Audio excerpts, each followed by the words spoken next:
이 때문이라는 거죠. 그 가운데 제가 이런 말씀을 드렸어요. 식량 생산량 가운데 27억 톤 중에 약 37%는 가축이 먹고 나머지 63%를 사람이 먹어서 우리 1인당 먹을 수 있는 한 끼의 양이 210g이다. 그러니까 우리 집사님께서 햇반 하나라고 말씀을 하시더라고요. 제가 처음 알았어요. 햇반 하나가 그 정도의 무게인지. 근데 이 말씀을 들은 분 가운데 어떤 분은 이런 질문을 할 수 있겠다는 생각이 들더라고요. 그럼 37%를 먹는 가축, 짐승을 먹으면 되지 않겠나, 이런 질문을 할 수 있다는 거죠. 그렇습니다. 소고기를 먹고 돼지고기를 먹고 그럴 수 있죠. 그런데 여기에서 생각할 것은 이 가축이 37%를 먹는데 거기서 얻어지는 고기는 그 효율이 얼마냐면 5분의 1입니다. 곧 37%의 양식을 먹어도 거기에서 얻을 수 있는 것은 7에서 8% 정도라는 거죠. 이것을 1인당 한 끼의 양으로 계산하면 약 25g입니다. 한 끼에 25g. 그럼 25g은 어느 정도의 무게인가? 쉽게 알 수 있는 것은 계란 하나가 평균적으로 50g입니다. 그러므로 한 끼당 반 개의 계란을 먹을 수 있다는 거죠. 이 말은 이제 지구상에서 생산되는 모든 양식들을 다 공평하게 배분했을 경우에 매 끼니당 사람이 햇반 하나와 그리고 계란 반 개, 이게 공평하게 먹을 수 있는 현재의 식량의 양이다라는 말입니다. 이번 주에도 저도 그 뉴스나 이런 걸 보니까 자연 재해 소식이 계속 이어지고 있더라고요. 곡창지대는 가뭄으로 말라가든지 혹은 홍수로 인해서 물에 잠기고 있었습니다. 이런 상황에서 앞으로 기근이 닥치지 않을 것이다라고 주장한다는 것 자체가 무리 있다라는 생각이 들고요. 그러므로 우리는 특별히 이런 자연을 통해서 앞으로 어떤 일이 벌어질 것인가에 대해서 예측할 필요가 있다라는 말씀을 다시금 드립니다. 그리고 세 번째로는 제가 영상을 보니까 죄송합니다. 자주 이렇게 손을 모으더라고요. 몰랐어요. 제가 이렇게 손을 모으는지. 곰곰이 생각해 봤더니 제가 3년 전에 암 수술 첫 번째를 받고 나서 약 6개월 동안 항암 치료를 받았거든요. 그때 생긴 후유증이 말초신경염이라는 후유증이 생겼습니다. 뭐냐면 손과 발이 저리는 증상이에요. 그게 계속 이어져 왔는데 요즘에 다시금 항암 치료를 받다 보니까 이게 이제 더 심해지는 모양입니다. 그래서 저도 모르게 손이 이렇게 모아지고 이렇게 손을 주무르는 그런 모습이 보였어요. 제가 이 말씀을 드리는 이유는 저를 위해서 기도해 주십사라는 부탁을 드리기 위해서입니다. 목사님께서 또 광고해 주셨지만 원래 계획으로는 오늘부터 시작해서 4주 동안 여러분과 함께 말씀을 나누고 앞으로 또 18주 동안 여러분과 함께 훈련의 시간을 가지려고 해요. 약 5개월에서 6개월 정도의 시간이 소요가 되는데 그 기간이 딱 저의 항암 치료 기간하고 겹칩니다. 따라서 저의 체력이 유지될 수 있도록 기도를 부탁드리고요. 또 항암 치료도 잘 감당을 해야 되겠지만 또 여러분을 섬기는 일도 제가 잘 감당할 수 있도록 여러분들께서 기도하시는 때마다 잊지 말고 기도해 주셨으면 감사하겠다라는 생각을 영상을 통해서 제가 이렇게 갖게 됐어요. 자, 이제 말씀으로 들어가도록 하죠. 오늘 말씀의 제목은 영적 불임입니다. 영적 불임. 따라서 하실까요? 영적 불임. 예, 고맙습니다. 이제 본문으로 들어가십시다.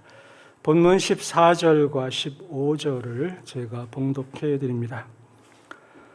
내가 너희를 부끄럽게 하려고 이것을 쓰는 것이 아니라 오직 너희를 내 사랑하는 자녀같이 권하려 하는 것이라. 그리스도 안에서 일만 스승이 있으되 아버지는 많지 아니하니 그리스도 예수 안에서 내가 복음으로 너희를 낳았습니다.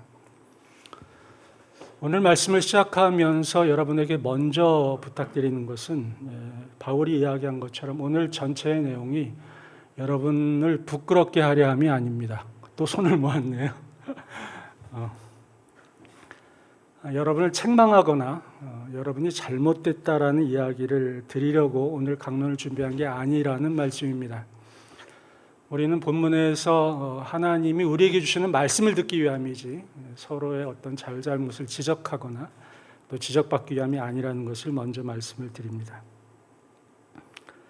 14절을 보면 바울은 사랑하는 자녀같이 권한다라는 말을 후반부에서 합니다.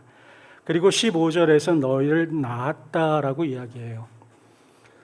곧 그 바울은 그 고린도 교회를 향하여서 어떤 마음을 가지고 이야기하냐면 아버지의 마음으로 자녀에게 이야기한다라는 것입니다.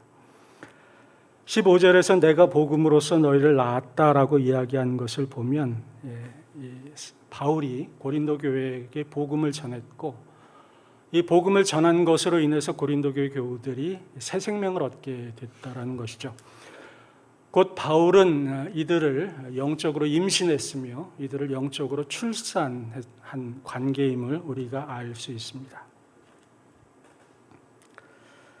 지난주에 제가 이 세상에는 환난과 고통이 만연하게 될 것이라고 말씀을 드렸어요. 기근이 발생할 것이고 민족이 민족을, 나라가 나라를 대적하는 전쟁 소식이 끊이지 않을 것이라는 말씀을 드렸습니다. 우리가 속해 있는 사회는 불법이 점점 더 성해질 것이다. 그리고 사람 간의 사랑은 점점 더 식어질 것이다 라는 말씀을 드렸어요.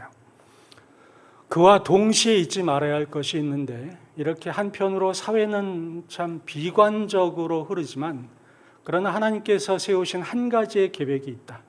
그것은 이 천국 복음이 모든 민족에게 증언되기 위하여 온 세상에 전파되리니 그제야 끝이 오리라라는 약속, 이 성취가 이루어질 것이라는 말씀을 드렸습니다. 곧 마지막 때에 복음의 대폭발이 있을 것이며 복음을 듣지 못한 모든 민족과 종족들에게 복음이 들어갈 것이다. 곧 아직도 복음을 듣지 못한 약 7천여 개의 미전도 종족에게 복음이 전해질 것이다 라는 말씀을 드렸습니다. 그러므로 우리는 두려워할 필요가 없다라고도 말씀을 드렸어요. 왜인가? 하나님은 이 일을 반드시 하실 것이기 때문에 이 일을 하기 위해서는 하나님이 일하셔야 한다는 것입니다. 이 일은 하나님의 백성들과 교회들에게 맡겨주신 거예요. 그러므로 하나님은 이 일을 할 수 있도록 그 모든 것들을 공급해 주실 것입니다.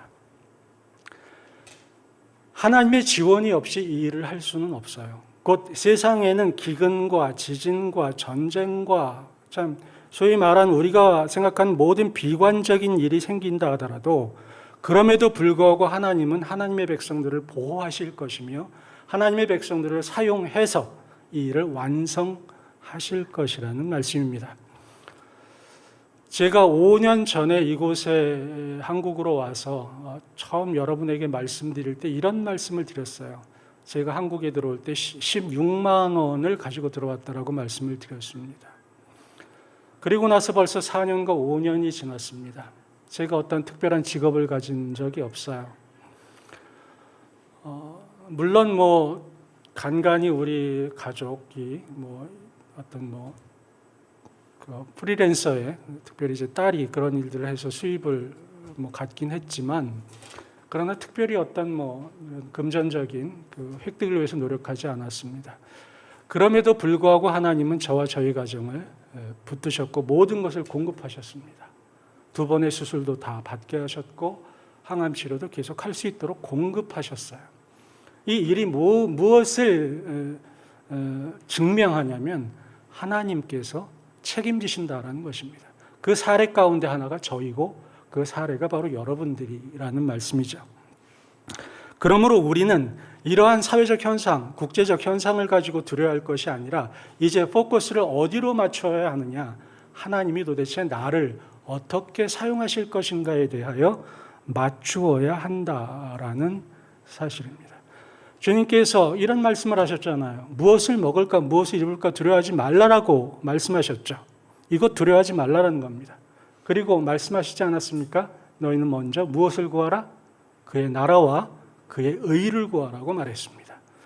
주께서 말씀하시는 그의 나라와 의 가운데 하나가 이것이라고 저는 믿습니다. 그러므로 우리는 이 지점에서 몇 가지를 생각해 볼 필요가 있어요.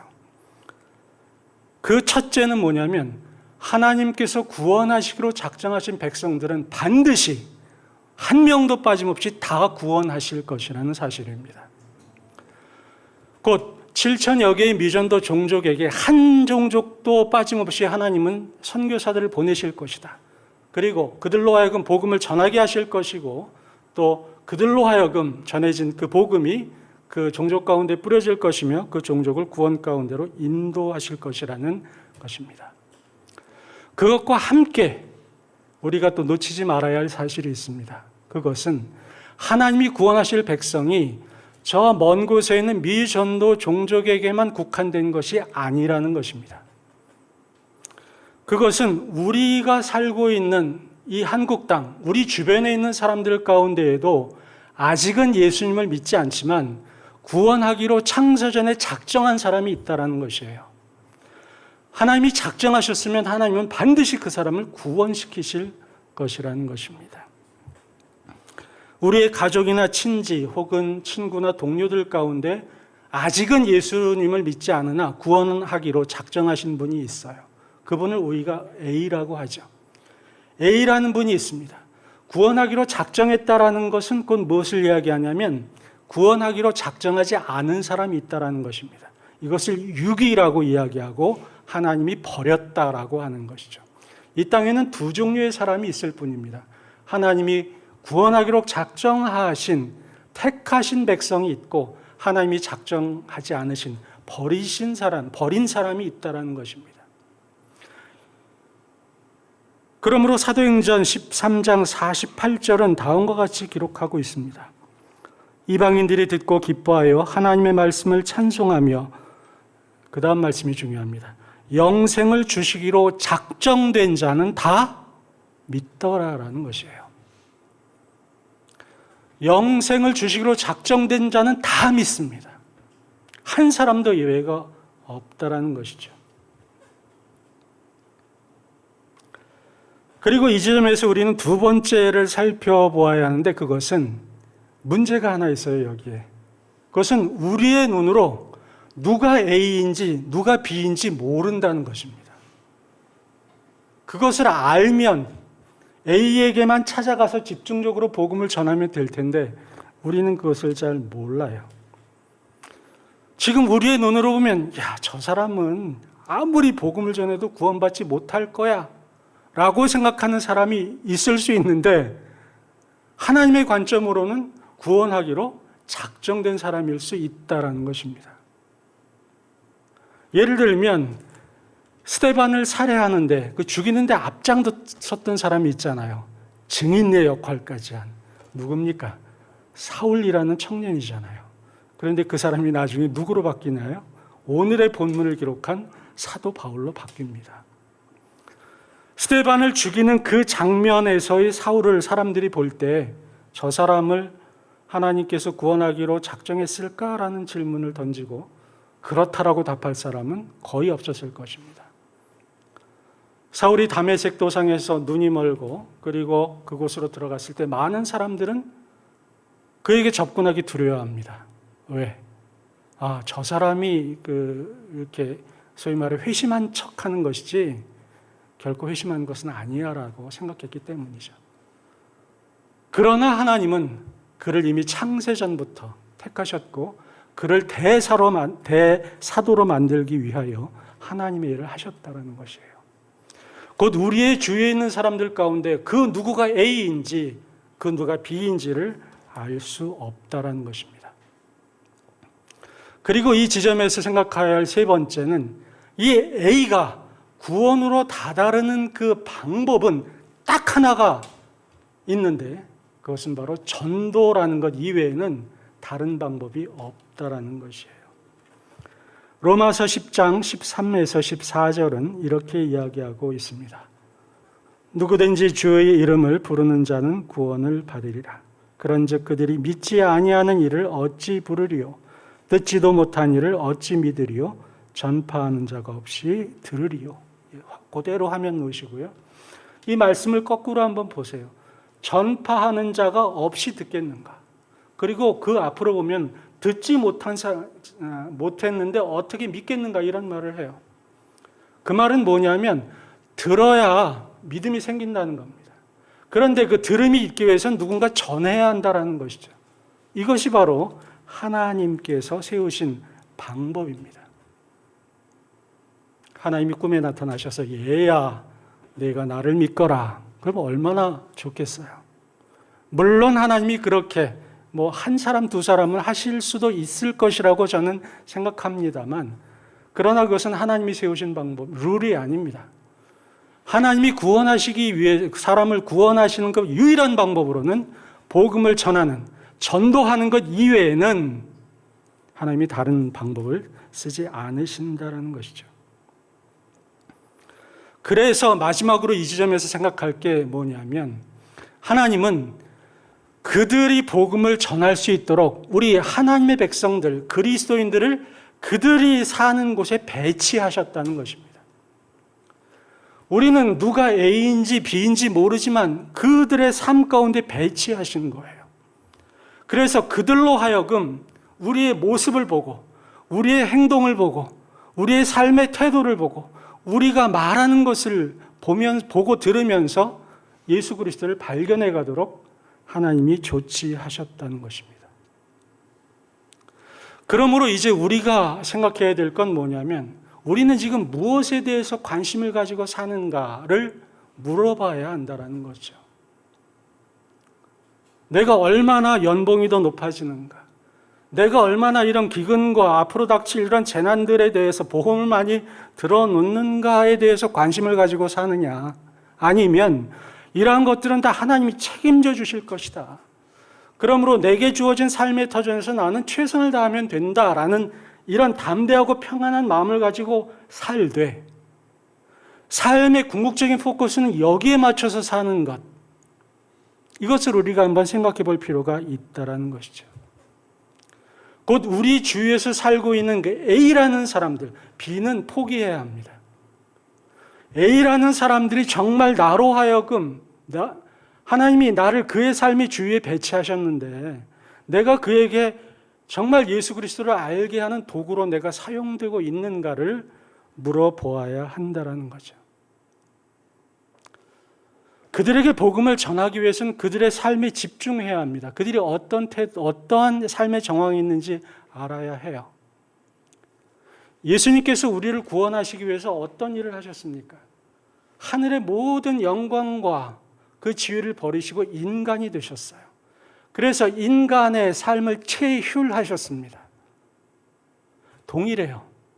우리가 어떤 사람에게 예수 그리스도를 알려주기 위해서는 그의 삶을 알아야 합니다. 그가 어떤 처지에 있는지 알아야 해요. 관심을 가져야 합니다. 마태복음 11장 17절에서 주님은 이렇게 말씀하십니다. 이르되 우리가 너희를 향하여 피리를 불어도 너희가 춤추지 않고 우리가 슬피 울어도 너희가 가슴을 치지 아니하였다 함과 같도다. 무엇을 예수님이 지적하신 것입니까? 관심이 없는 거예요. 그저 내 삶에 내가 얼마나 이 땅에서 즐기고 행복하고 누리고 사는가만 관심을 가진 삶이 바로 이겁니다. 내 주위에 있는 그 어떤 사람이 슬피 울고 있어도 관심이 없어요. 그가 기쁘게 웃어도 관심이 없습니다. 예수님은 이러한 삶의 태도를 지적하고 있는 거예요. 우리는 다음 말씀 앞에서 정말 두려워해야 합니다. 에스겔서 3장 18절 말씀입니다. 여기 떴네요. 우리 같이 한번 읽어볼까요? 시작. 가령 내가 악인에게 말하기를 너는 꼭 죽으리라 할 때에 네가 깨우치지 아니하거나 말로 악인에게 일러서 그의 악한 길을 떠나 생명을 구원하게 하지 아니하면 그 악인은 그의 죄악 중에서 죽으려니와 내가 그의 핏값을 네 손에서 찾을 것이요.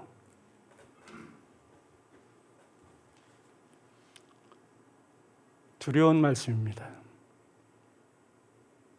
우리는 내가 지금 여기에서 이렇게 살고 이 직업을 가지고 살고 내가 이러한 사람들과 만나고 사는 것이 그저 살다 보니 그런 거라고 생각합니다. 그런데 그렇지 않습니다. 하나님께서 우리로 하여금 그곳에 있게 하신 거예요. 이 시대에 살게 하신 것입니다. 그 사람 옆에 있게 하신 거예요. 그 사람으로 하여금 네가 그렇게 살면 죄악 가운데 죽을 것이다 라고 말하게 하기 위해서 그곳에 있게 한 것이죠. 그런데 그러한 이야기를 하지 않게 되면 어떤 일이 벌어지냐? 그의 핏값을 누구에게서 찾는가? 우리 자신에게서 찾겠다는 것이에요. 그래서 사도 바울은 이런 이야기를 합니다. 복음을 전하지 아니하면 그것이 자기에게 뭐라고 얘기합니까? 해라고 이야기합니다.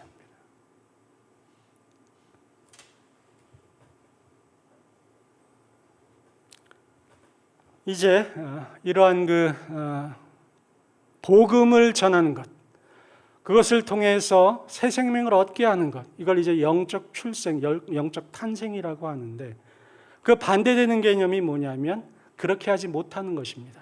그것을 영적 불임이라고 저는 정의했는데요. 먼저 개인적인 측면에서 살펴보겠습니다. 자꾸 그 내용이 심각해서 표정이 심각해지는데 여러분 표정까지 심각해지시면 제가 더 심각해질 것 같습니다. 근데 감사하게도 마스크들을 쓰셔서 잘 그 표정은 모르겠네요. 인간의 삶 가운데 아주 기쁨을 주는 것이 있어요. 그 가운데 특별히 가정에서 가장 큰 기쁨을 주는 것은 아파트에 입주하는 것보다 자녀를 출생할 자녀를 보는 것이라고 생각합니다. 가정에서 새 생명이 탄생되는 것처럼 기쁜 일은 없는 거죠. 아이가 태어나면 정말 그 가족 공동체 내에서 새로운 결속이 생기고 또 기쁨이 생겨납니다. 물론 그 자녀를 키우다 보면 속상한 일도 많죠. 그리고 가슴이 철렁하고 내려앉는 일도 많습니다. 그러나 그 아이가 자라나면서 우리에게 주는 기쁨은 뭐 가슴 철렁함이나 혹은 속상한 일과 비교할 때 그 어떤 것도 비교할 수 없다라는 생각이 들어요.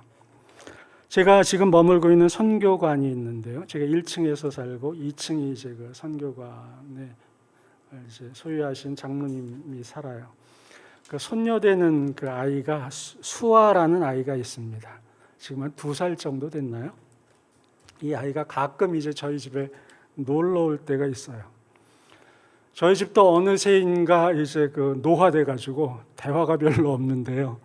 아이만 왔다 그러면 집안이 얼마나 왁자지껄해지는지 모릅니다. 저도 그렇고 집사람도 그렇고 뭐 제 딸도 그렇고 뭐 완전히 어린아이가 돼요. 대화도 뭐 깍꿍 수준으로 다 바뀌어가지고 참 이 그 아이가 많은 행복감을 줍니다. 제 손녀가 아닌데도 정말 손녀 같아요. 만약에 제 진짜 손녀가 생긴다면 아마 저는 그 입을 여기다 걸고 살 거라는 생각이 들기도 합니다. 그런데 아쉽게도 이와 반대되는 경우가 있습니다. 자녀를 갖기를 원하지만 갖지 못하는 부부가 있죠. 불임의 상태에 있는 부부입니다. 요즘엔 의술이 발달해서 여러 가지 방법으로 그 아이를 가질 수 있는 그 길이 있죠. 그러나 그러한 의술의 도움을 받아도 아이를 갖지 못하는 분들이 계세요. 제 친구들 가운데에도 그런 분이 계십니다. 그분들의 가정을 보면 물론 뭐 제자들도 많고 또 영적인 아버지라고 이야기하는 뭐 그런 부분도 있지만 그 가정에 가면 어딘가 모르게 썰렁해요. 부부만 딱 사는 그런 가정이기 때문에. 그래서 어떤 분은 그 입양을 하기도 합니다. 그것도 뭐 좋은 방법이라고 생각은 하는데요. 제가 드리는 말씀이 뭐냐면 한 가정에서 자녀가 있고 없고가 그 가정의 행복도를 높이고 낮추는 데 있어서 엄청난 작용을 한다라는 것입니다. 이렇게 육적인 출산이 그 사람을 행복하게 하고 그 가정을 더욱 그 긴밀한 관계 속에 넣는 것처럼 영적 출산도 마찬가지라는 것입니다. 사도 바울은 오늘 본문을 제가 보진 않았지만 여러분이 그 앞부분을 읽어보면 자신이 고린도 교회를 위해서 얼마나 노력하고 수고하고 고생했는가에 대해서 쭉 기록하고 있어요. 정말 애를 많이 썼어요. 그 이유는 딱 한 가지입니다. 너희들이 바로 내 사랑하는 자녀였기 때문이고, 또 내가 너희를 복음으로 낳기 위해서, 너희들을 영적 자녀로 만들기 위해서, 영적 출산을 하기 위해서 내가 이렇게 노력했다라고 이야기해요. 그리고 본문 16절에서 다음과 같이 권합니다. 그러므로 내가 너희에게 권하노니 너희는 나를 본받는 자가 되라라고 말하죠. 너희는 나를 본받아라. 그건 내가 영적 출산을 위해서 이렇게 노력한 것처럼 너희도 나를 본받아서 이렇게 영적 출산을 위해 노력하라라고 권면하는 것이에요. 그러면서 17절에서 계속해서 이런 이야기를 해요. 이로 말미암아 내가 주 안에서 내 사랑하고 신실한 아들 디모데를 너희에게 보내었으니 그가 너희로 하여금 그리스도 예수 안에서 나의 행사 곧 내가 각처 각 교회에서 가르치는 것을 생각나게 하리라. 사도 바울은 여기에서 디모데라는 한 인물을 이야기하는데 그 앞에 어떤 수식어가 있습니까? 내 사랑하고 신실한 아들이라고 이야기합니다. 바울이 언제 결혼을 해서 디모데란 아이를 낳습니까? 그렇지 않잖아요. 아무런 혈연 관계가 없습니다. 그럼에도 불구하고 바울은 디모데를 향하여 나의 사랑하고 나의 신실한 아들이라고 소개합니다. 이러한 이야기를 할 때 바울의 마음은 어땠을 거라고 생각하십니까? 아마도 육체의 아들처럼 영적인 아들 디모데를 향한 그 자부심, 그 자랑, 그 기쁨, 그리고 디모데가 그 영적으로 자라나면서 보여준 그 즐거움, 그리고 이제 영적인 지도자가 되어서 그가 그 일을 감당할 때 그 어떤 사역의 모습을 보면서 갖는 그 뿌듯함, 이런 것들이 바울의 마음속에 있었을 것입니다. 곧 육적인 출산뿐 아니라 이 영적인 출산이 바울에게 주는 기쁨이 크듯 우리 그리스도인들에게 주는 기쁨도 더할 나위 없이 크다라는 것이 오늘 본문에서 바울이 이야기하고자 하는 거예요.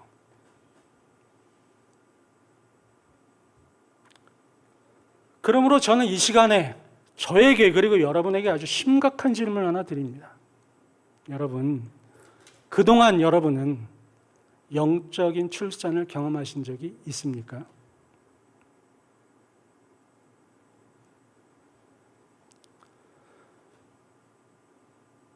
여러분이 그 영적 출산을 함으로써 얻어지는 기쁨을 한번 맛본 적이 있냐라는 질문입니다.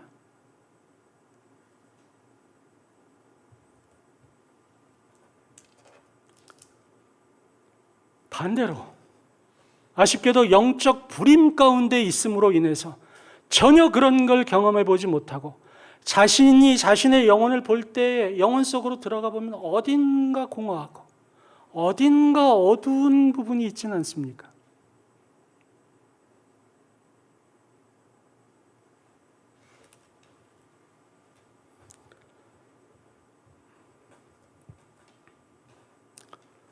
오늘날은 그 전도가 되지 않는 시대라고 말합니다.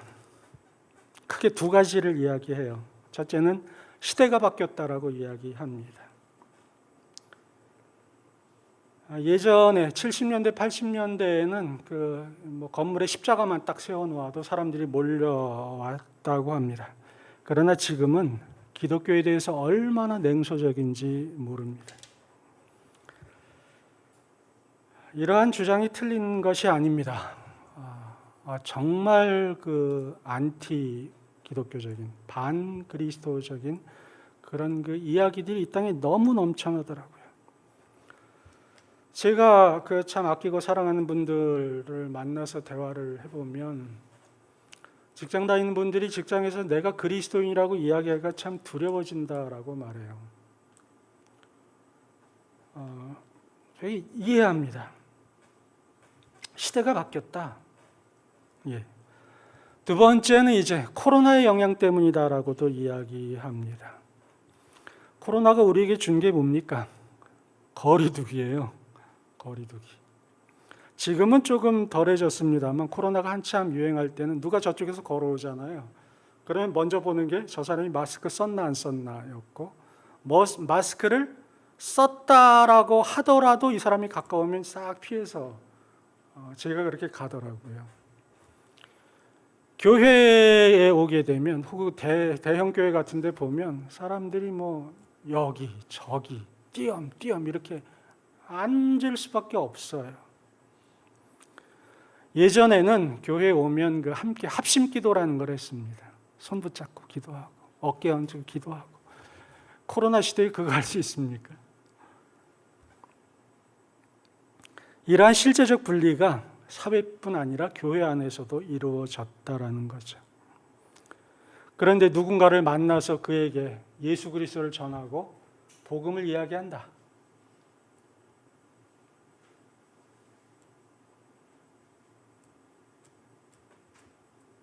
불가능한 거죠. 그래서 오늘날 전도하기 어렵다라는 말 또한 설득력이 없는 것은 아닙니다. 그러나 저는 이것을 볼 때 핑계라고 생각해요. 물론 그러한 상황이 이해가 안 되는 것은 아니나 다음 세 가지 이유 때문에 저는 그것을 핑계라고 생각합니다. 그 중에 첫째는 뭐냐면 제가 강론의 초두에 말씀드린 대로 설교 시간은 강론에 집중하셔야 돼요.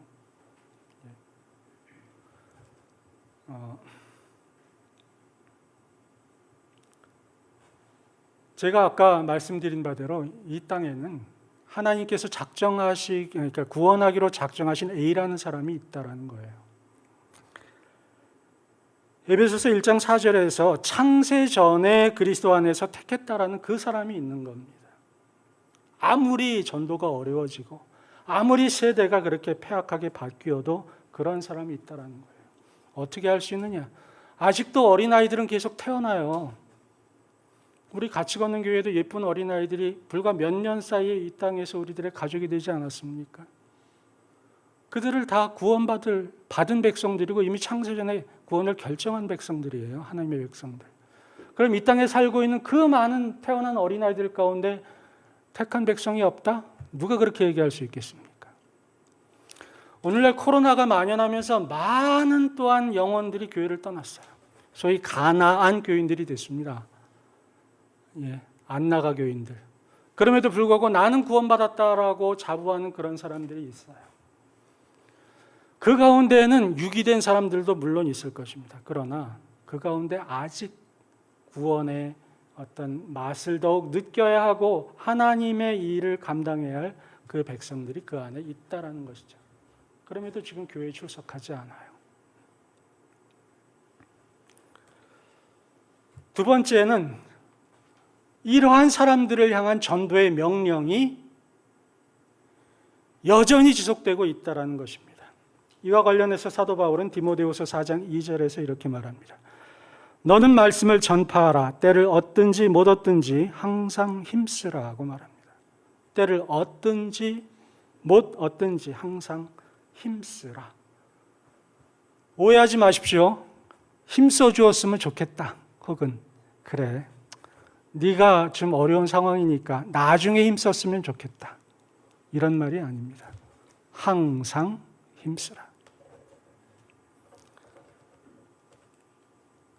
기독교에 대해서 비판적이든 아니든 코로나 시대가 정말 우리를 에워싸든 아니든 우리는 이 전도를 향한 하나님의 명령을 기억해야 합니다. 그리고 세 번째는 이렇게 사회 현상이 심각해질수록 복음이 더욱더 필요해지기 때문이에요. 저는 이 코로나가 사람들을 철저하게 개별화시키고 고립시켰다고 생각합니다. 우울증에 걸린 사람들이 폭증하고 있어요. 코로나 레드라는 말이 생겼죠. 코로나로 인해서 사람들이 열받은 걸 참지 못하는 거예요. 코로나 블루라는 것도 생겼습니다. 우울증에 빠져버리는 거죠. 사람들이 지치고 외로워졌어요. 왜? 서로 이야기하지 못하니까. 고립화되었기 때문에. 하나님은 인간을 하나님의 형상대로 만들어서 서로 교제하고 나누게 만드신 존재인데 그게 딱 칸막이가 되어버린 거예요.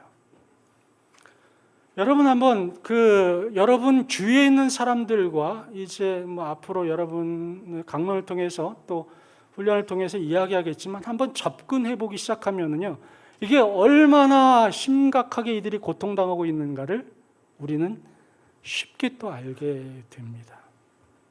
이들이 얼마나 목말라 있고, 이들이 얼마나 진리를 알고 싶어하고, 이들이 정말 이렇게 불안과 공포가 엄습하는 시대에 얼마나 마음의 안정과 평화를 누리고 싶어하는지를 우리는 발견하게 됩니다. 그래서 지금 많은 사람들은 어디로 가고 있느냐? 이러한 알려줌이 없기 때문에 명상으로 빠집니다. 요가로 빠집니다. 그래서 그래, 생각하지 않으면 돼. 모든 게 내 마음에서부터 비롯된 거야. 그러므로 이 마음에서 일어나는 모든 이러한 생각들, 잡념들만 없애면 돼. 라는 곳으로 빠져버린다는 것이죠. 전도가 어려운 시대라는 말은 어느 정도 인정합니다만 이걸 이 말로 치환해서는 안 됩니다. 전도가 불가능한 시대라고 치환해서는 안 됩니다. 왜? 하나님은 우리로 하여금 복음을 듣게 할 사람들을 그 A라는 존재를 남겨두셨기 때문이라는 거죠. 이제 두 번째 살펴볼 것은 교회의 측면입니다. 교회의 영적 불임이라는 부분이죠. 이 가정 내에 새로운 아이가 생겨나면 정말 기쁘잖아요. 저는 제 딸이 처음 태어났을 때 소식을 듣고 제가 길에서 이만큼 뛰면서 걸었대요. 그러니까 저희 아버님이 제 모습을 보고 얘야, 아들이냐? 그래서 이 딸인데요. 그러니까 아버님이 저에게 하신 말씀이 뭐냐면 미친놈. 그래서 아들을 원하셨던 모양이에요. 근데 사실 저는 딸을 원했거든요. 저는 너무 기뻤습니다. 그때의 그 감격은 아직도 있는 것 같아요. 여러분도 같으시리라고 생각을 합니다. 이렇게 한 가정 내에서 어린 아이가 태어나는 것이 기쁨을 주듯 교회 공동체 안에서도 마찬가지입니다.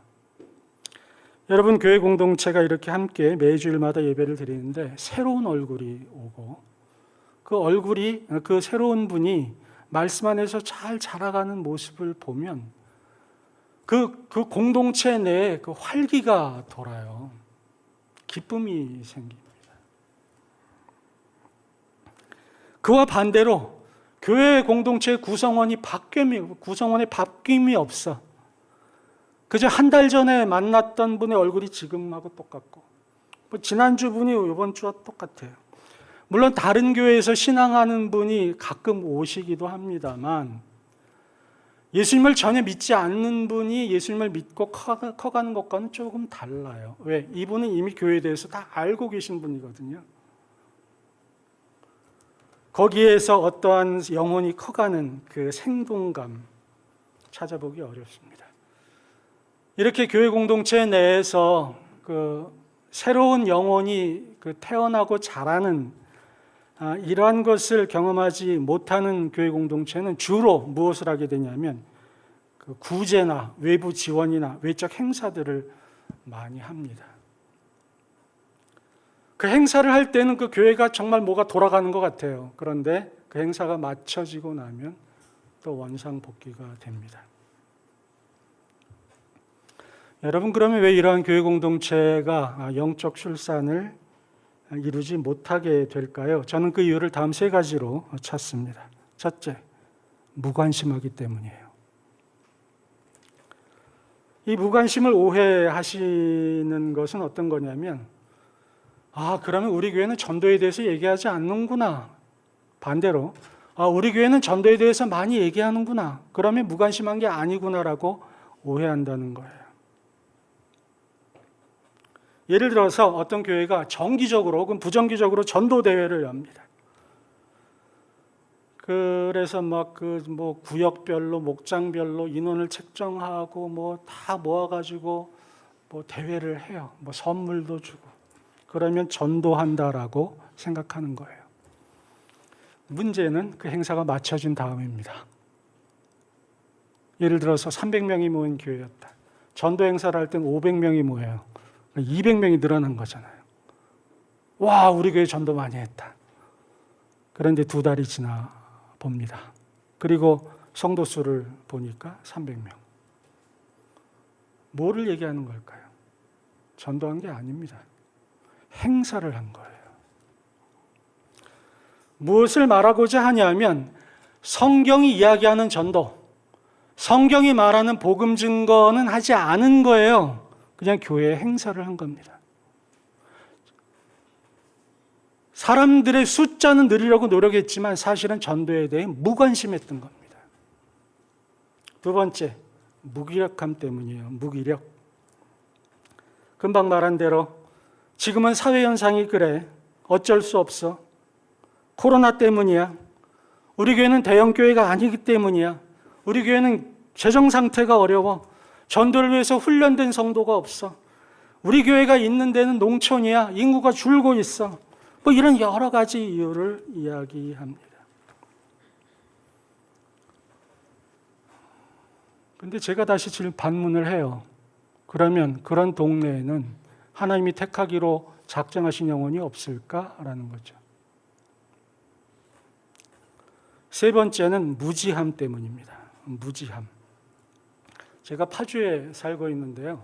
가끔 이제 저는 농촌 지역에 있고 차를 타고 한 10분, 5분, 10분 나오면 조그마한 시가지가 있어요.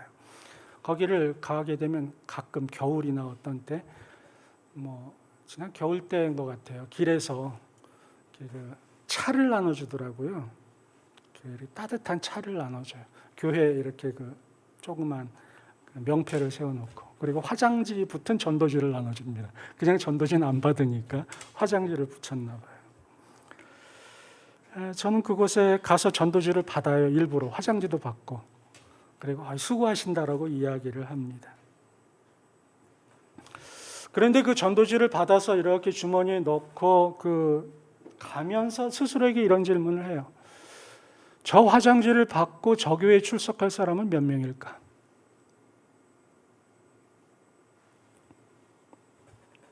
여러분, 어떤 농부가 논에다가 밭작물을 심는다라고 생각해 보십시다. 혹은 어떤 농부가 밭에다가 벼를 심어요. 농사를 짓는 것입니다. 그러나 추수의 그 시간이 왔을 때 정말 논에다가 밭작물을 심었는데 그 작물이 제대로 자라나겠는가라는 거죠. 반대로 밭에다가 벼를 심으면 그 벼가 제대로 자라나겠는가라는 거예요. 무엇을 이야기하냐면 물론 길에서 전도지를 나눠주고 따뜻한 차를 나눠주는 것은 선행이고 좋은 일입니다. 그러나 그 일을 했다고 우리 교회는 전도했어. 우리 남전도회, 우리 여전도회는 전도를 위해서 이렇게 노력했어라고 말할 수 있느냐라는 거예요. 왜?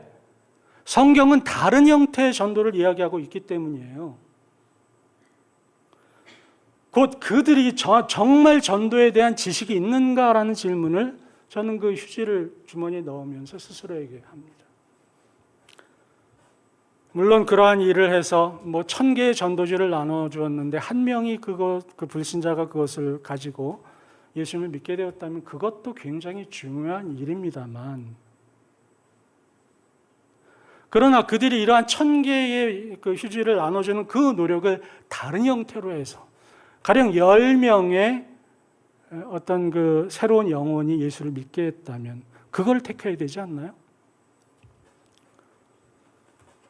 자, 이제 결론 부분으로 들어갑니다. 이제 이러한 영적 불임이 개인에게 있어서 혹은 교회에게 있어서 어떠한 현상을 초래하는가를 우리는 같이 나누어 보았어요. 그리고 그것을 스스로에게 질문해야 한다라고 저는 이렇게 말씀을 통해서 직간접적으로 여러분에게 드렸습니다. 우리들의 신앙이 활기가 있고 정말 사는 보람이 있고, 그래 내가 이것을 위해서 정말 모든 걸 바칠 수 있을 거야 라는 것. 우리들은 우리들의 자녀를 향해서 그렇게 하지 않습니까? 자녀의 교육을 위해서, 이들의 성장을 위해서 우리는 모든 것을 바치잖아요.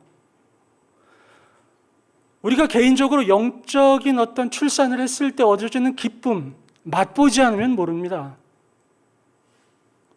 나는 낳을 수 없어. 나는 영적 불임이 너무 당연한 거야 라고 생각하고 살면 그렇게 살 수밖에 없는 거예요. 우리 교회는 어쩔 수 없어. 이런 환경이기 때문에 우리 교회에 예수를 처음 믿을 사람이 올 수 없어라고 생각하면 그저 한 달 전이나 지금이나 똑같은 겁니다. 우리는 이곳에서부터 벗어나야 해요. 왜 벗어나야 합니까? 아까 제가 말씀드렸잖아요. 이 천국 복음이 모든 민족에게 증언되기 위하여 온 세상에 전파되리니 그제야 끝이 오리라. 곧 예수님이 다시 오시려면 구원하기로 작정한 그 백성들이 한 사람도 빠짐없이 예수 그리스도 안으로 들어와야 한다는 것입니다. 비행기를 타고 10시간을 간 미전도 종족도 와야 하지만 내 주변에서 그 가운데 혹시라도 내 가족 가운데 A가 있을 수 있다라는 거예요. 현재는 믿지 않지만. 내 친척 가운데 그 사람이 있을 수 있다라는 것입니다. 그 사람이 복음 안에 들어와야만 예수님이 다시 오신다는 거예요. 이 영적 불임에서 그러면 어떻게 벗어나야 하는가? 오늘 본문은 두 가지를 이야기하고 있습니다. 15절 제가 봉독해 드립니다. 그리스도 안에서 일만 스승이 있으되 아버지는 많지 아니하니 그리스도 예수 안에서 내가 복음으로써 너희를 낳았습니다. 오늘 본문 보시고요. 두 번 반복되어지는 것에 주목하시면 됩니다. 누구 안에서? 그리스도 안에서. 일만 스승이 있으되 아버지는 많지 아니하니 누구 안에서? 그리스도 예수 안에서. 사도 바울은 반복해서 이야기합니다. 영적 불임에서 영적 출산으로 가는 첫 번째 길이 뭐냐면 예수 그리스도 안에서라는 것이에요. 이게 뭘 이야기하냐면요, 너희가 아무리 애써도 안 된다라는 것입니다. 너희가 영적 출산을 하기 위한 그 처음이요, 어떻게 보면 거의 마지막 조건이 있는데 그것은 예수 그리스도 안에서 가능하다는 것이에요. 이것을 뒤집어 얘기하면 네가 생각하기에 아무리 불가능하고 저건 안 된다라고 하는 것이라 할지라도 예수 그리스도 안에서 이루어진다면 가능하다라는 것입니다. 이것을 정확히 알려주는 말씀이 바로 요한복음 15장 5절 말씀입니다. 나는 포도나무요 너희는 가지라. 그가 내 안에 내가 그 안에 거하면 사람이 열매를 많이 맺나니 나를 떠나서는 너희가 아무것도 할 수 없습니다. 이 마지막 말씀을 반대로 읽어보십시다. 나를 떠나서는 너희가 아무것도 할 수 없다라는 말은 나를 떠나지 않으면 너희는 모든 것을 할 수 있다라는 거예요. 내 안에 있으면. 그러면서 예수님은 나는 포도나무요 너희는 가지라고 말합니다. 여러분 포도나무가 있잖아요. 포도나무가 있고 가지가 있습니다. 그리고 열매가 열리잖아요. 이 가지가 하는 일은 뭡니까? 아래서부터 양분이 올라오면 가지를 통해서 양분이 가고 열매를 맺히는 겁니다. 가지가 하는 일은 뭐예요? 통하는 것뿐이에요. 통과.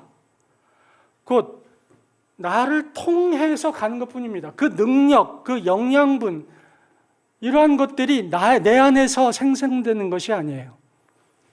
통해지는 겁니다. 하나님이 공급해 주시는 거예요. 이것을 체험하는 것입니다. 그러므로 이 복음을 증거하고 그 복음을 받아들이는 것에 있어서의 주권은 우리에게 있지 않습니다. 오직 하나님께서, 오직 예수님께서 그 일을 하게 하실 수 있다는 거예요. 여러분에게 묻습니다. 좀 어깨를 펴시고, 여러분 예수 그리스도를 믿으십니까? 왜 소리가 이래? 예수 그리스도를 믿으십니까? 예. 하나님의 자녀라는 것을 믿으십니까? 하나님이 여러분의 모든 것을 공급하신다는 사실을 믿으십니까? 하나님의 능력을 여러분을 통해서 역사하게 하실 것을 믿으십니까? 아멘입니다. 이게 바로 무엇을 뜻하냐면 여러분이 주님의 가지라는 것입니다.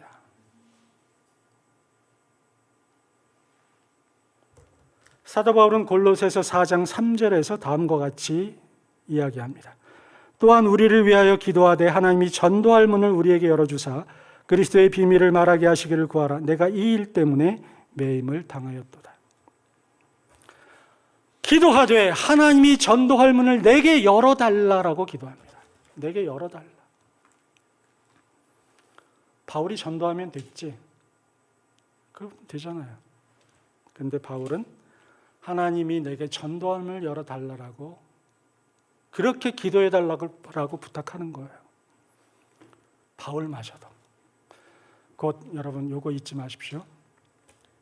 여러분이 구원하기로 작정한 하나님이 작정하신 A라는 사람, 우리가 보기에 어떤 상황 가운데 있다 하더라도 하나님은 우리로 하여금 하나님의 능력을 받고 그것을 체험하도록, 그래서 이들을 건지시기로 나를 곳에 배치하셨고 그 일을 하게 하실 것이라는 사실입니다. 영적 부림에서 어떻게 벗어날 수 있느냐? 내가 그리스도에게 붙어 있는 가지라는 것을 인식하고 그것을 체험하기 시작하는 거예요. 그게 첫째입니다. 그리고 두 번째 할 일이 뭐냐면 따라서 하십시오. 복음의 능력을 맛보는 훈련을 하는 것이다. 그렇습니다. 복음의 능력을 맛보는 훈련을 하는 것입니다. 사도 바울은 15절에서 내가 복음으로 너희를 낳았다라고 말합니다. 이 낳은 경험을 이야기하는 거예요. 이와 비슷한 말씀을 로마서 1장 16절에서 바울은 말합니다. 내가 복음을 부끄러워하지 아니하노니 이 복음은 모든 믿는 자에게 구원을 주시는 하나님의 능력이 됨이라. 저는 우리 유목사님과 대화할 때 가끔 이제 중국 얘기를 많이 해요. 그래서 그곳에서 제가 체험했던 여러 가지를 말합니다. 그 가운데 상당 부분은 유목사님이 이렇게 끄덕끄덕 하시는데 갸우뚱하시는 부분도 있어요. 하나님이 교회를 얼마나 폭발적으로 부흥시키는가. 그래서 한 30명 정도 모이는 회집 인원이 한 6년 만에 3,000명으로 바뀐 일들에 대해서 이야기합니다. 그럼 유목사님은 그렇습니까? 그러면서도 옆으로 왜 그럴까요?